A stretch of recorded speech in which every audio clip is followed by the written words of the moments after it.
Olá, pessoal, tudo bem? Bom, professora Júnia Andrade, eu vou falar sobre a discursiva, né, do pessoal da área 7, tá certo? Consultor Legislativo, área de seleção 7, que é a área da administração pública. A área de vocês é bastante abrangente, vocês viram, né?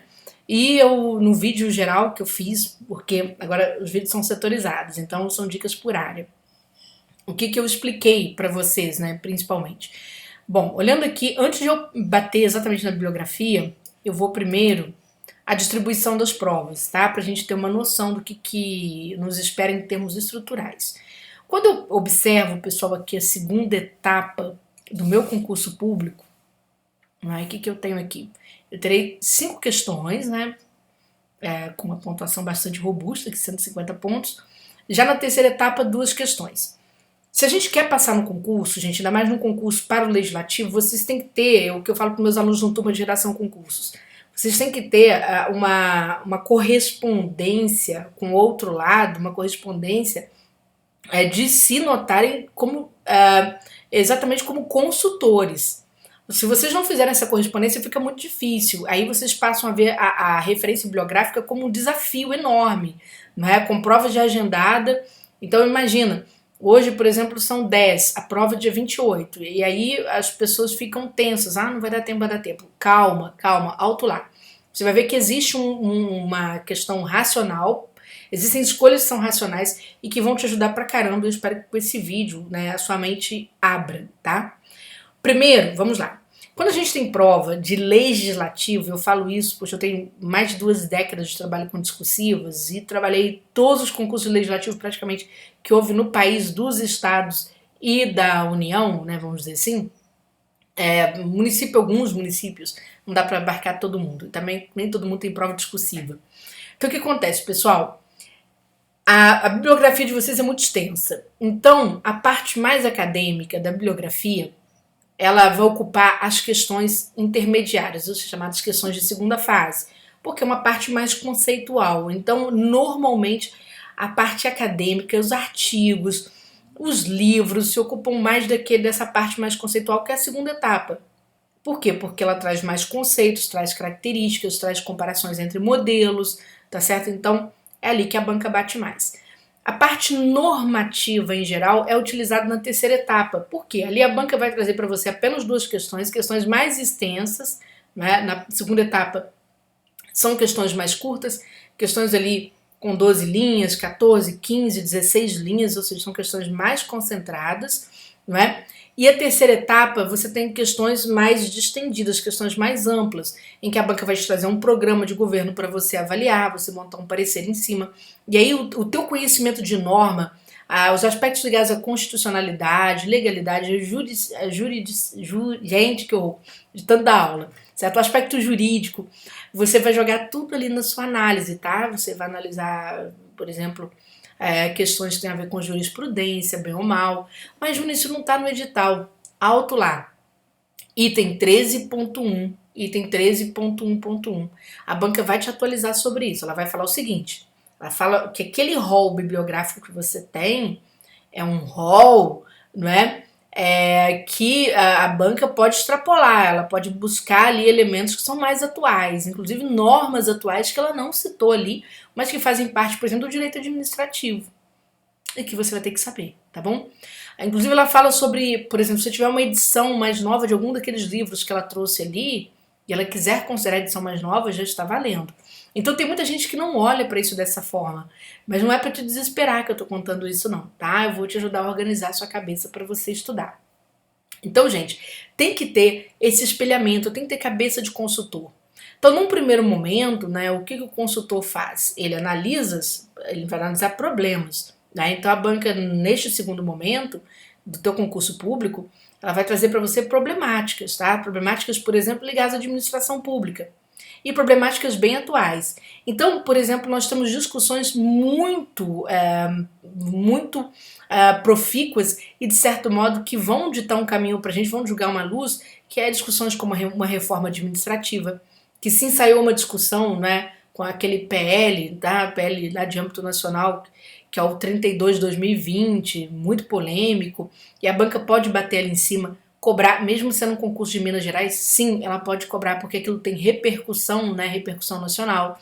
Então Minas fez uma reforma administrativa, você tem que analisar a reforma administrativa que foi feita em Minas. E sempre que você estudar, você precisa se atrelar àquilo que é bem básico. Aqueles aspectos de princípios da administração pública, os aspectos, vamos dizer assim, de fundamentos da República, aspectos de objetivos da República, aspectos de direitos e garantias fundamentais e direitos coletivos. Então você tem que pegar aquela primeira parte da Constituição, aquilo tem que estar muito vivo na sua cabeça. Depois pular para o artigo 37 da Constituição, aquilo tem que estar muito vivo na sua cabeça também, tá? Para que você possa trabalhar a sua discursiva. E aí, é claro, na medida do possível você vai avançando as leituras. Se você não conseguir avançar a leitura dessa forma, o que eu te indico? Setorize a bibliografia. Por exemplo, vem aqui, ó. Vamos lá, né? Para ficar mais fácil. Aqui está o consultor legislativo, área 7. Se você olhar, tem muita coisa aqui dentro, tá? A banca não deu bobeira com vocês, não. Ela fez como o pessoal da área 1, tá bom?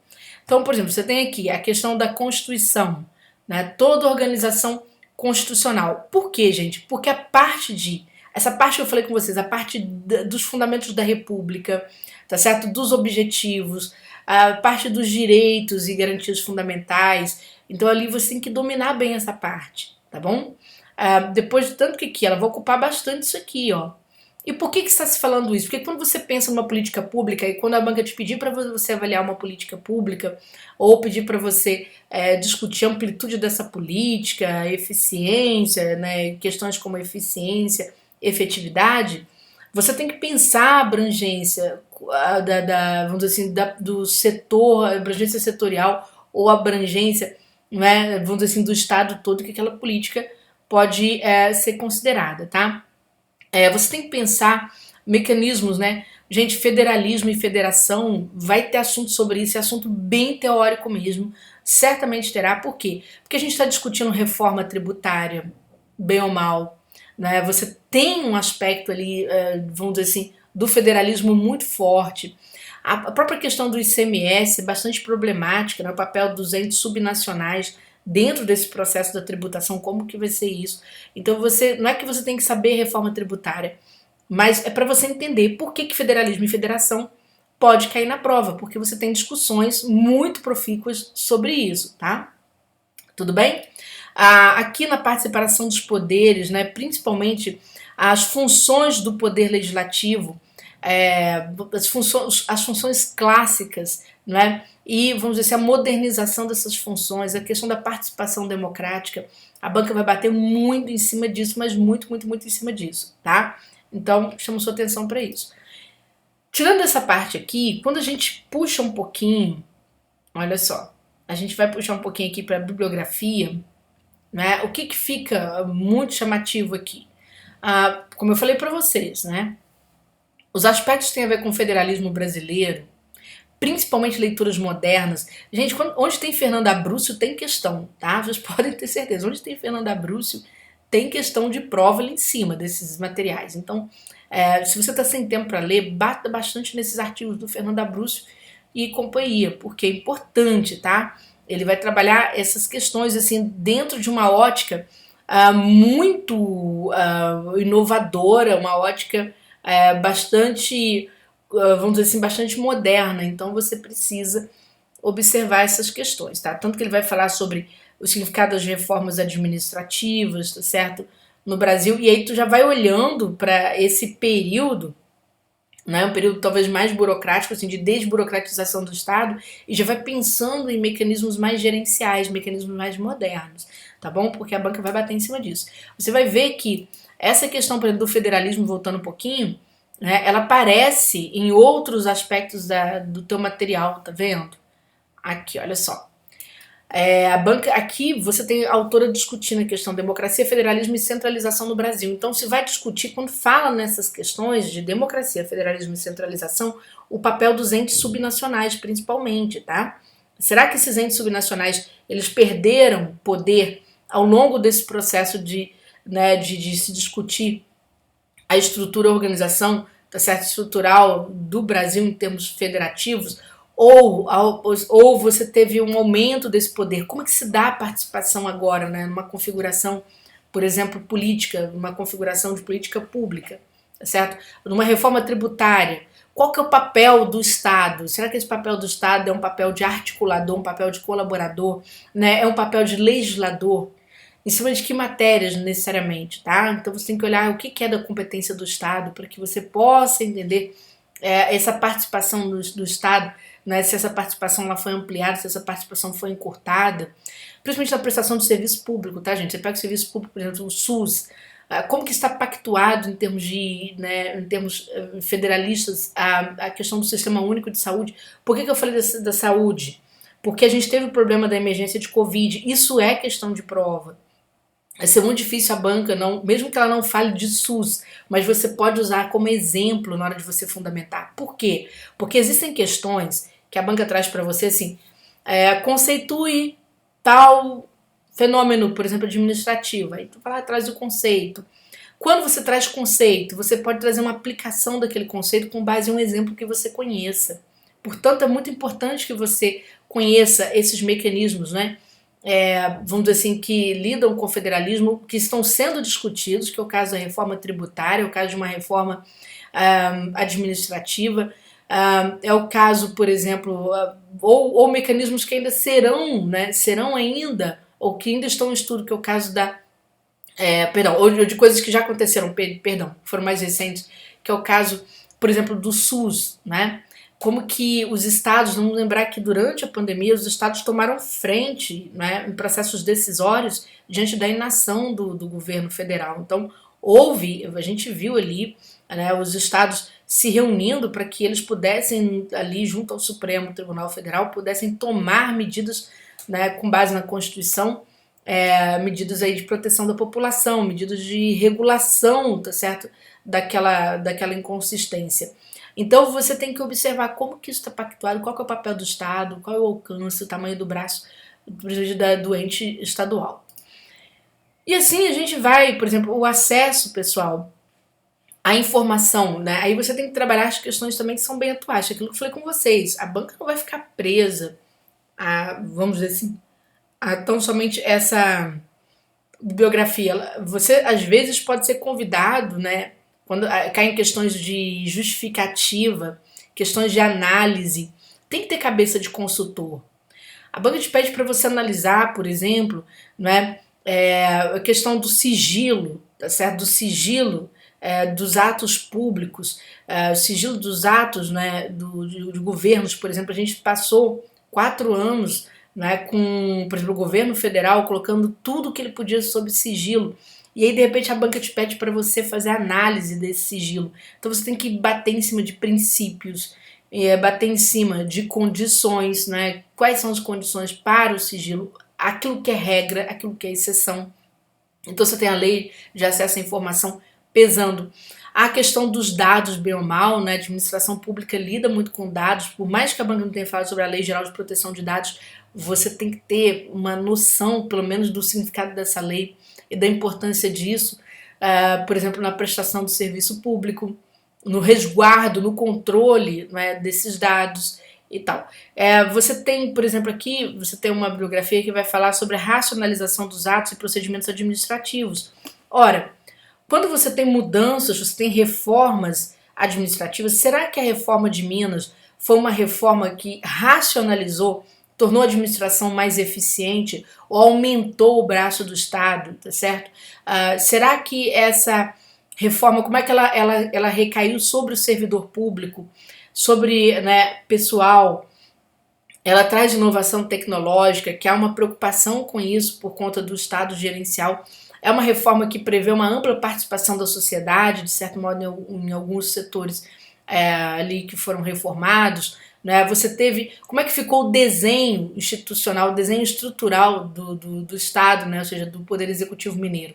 Então você tem que analisar isso dentro, mesmo a banca não te perguntando exatamente pela reforma de Minas, mas você tem que prestar atenção porque ela pode ser um exemplo que você pode mostrar, por exemplo, de uma eficiência, sei lá, tá? De uma eficiência reformista ou de uma desburocratização do Estado, de um mecanismo de facilitação, né, de uso de algum mecanismo de facilitação de desburocratização.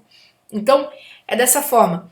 Pense bastante nos mecanismos de participação social, mecanismos de controle e integridade e mecanismos ali ligados, né, ao Estado gerencial e os mecanismos ligados a entender todo o processo de construção da federação, tá? Se essa construção tem sido mais democrática, quando fala democrática, a participação dos entes mesmo, tá certo? Em questões decisórias, qual que é o papel do Estado mesmo, tá? O Estado, eu falo Estado de Minas Gerais, sobre determinados assuntos, é um papel de legislação conjunta, tá certo? Ou se é um papel, por exemplo, de articulação, né, setorial junto com outros estados, se é um papel de cooperação, né, como que se dá a relação Estado-município em alguns setores, tá bom? Então, gente, muito provavelmente vai pegar questões assim, a banca pedindo para você sempre citar algum mecanismo, né, ou ela vai pedir para você justificar. Quando ela pede para você justificar, você analisar, você bate em lei, tá? O que você conhece de novidade. Traz a teoria sobre aquele aspecto e apresente aspectos inovadores ali, alguma melhora legislativa, algum programa também, por que não, tá? Algum plano, tá certo, do Estado.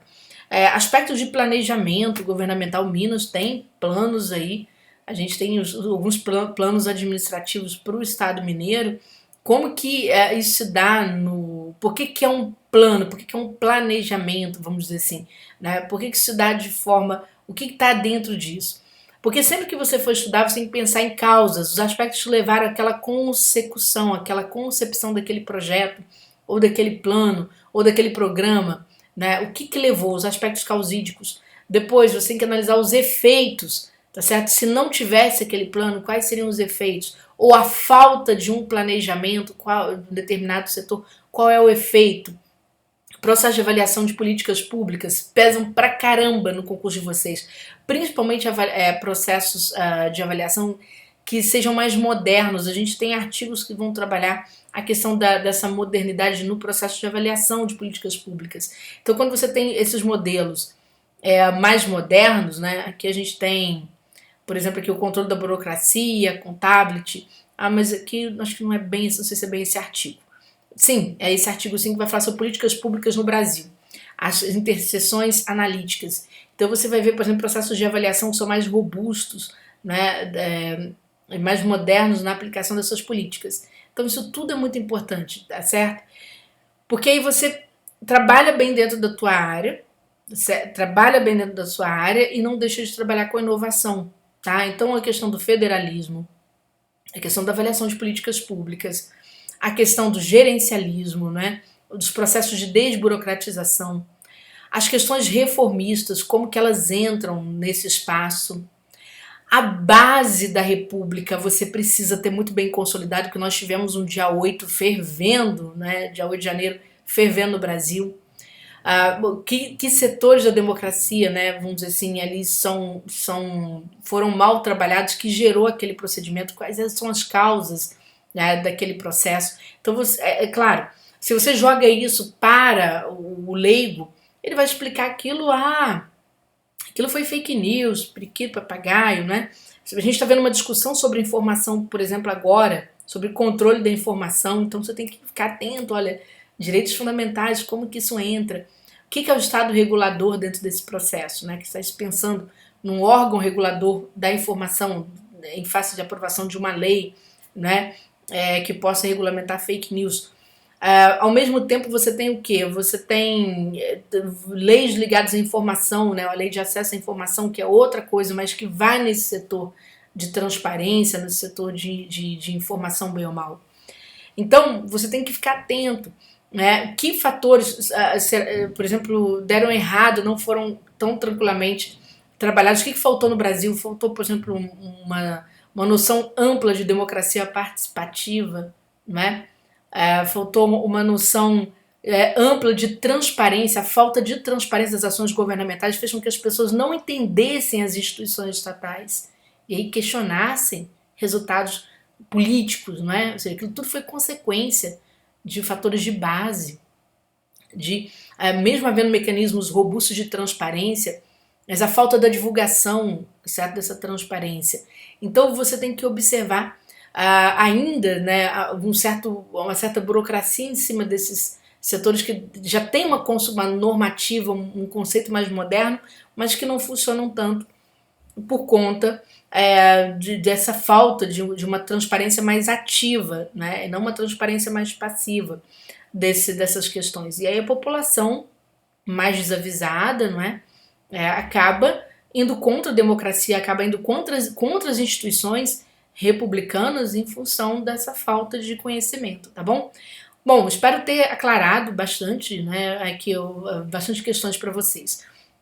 Na hora, gente, de estudar, procurem reunir o material por área. Certo? Você está estudando federalismo, estude federalismo.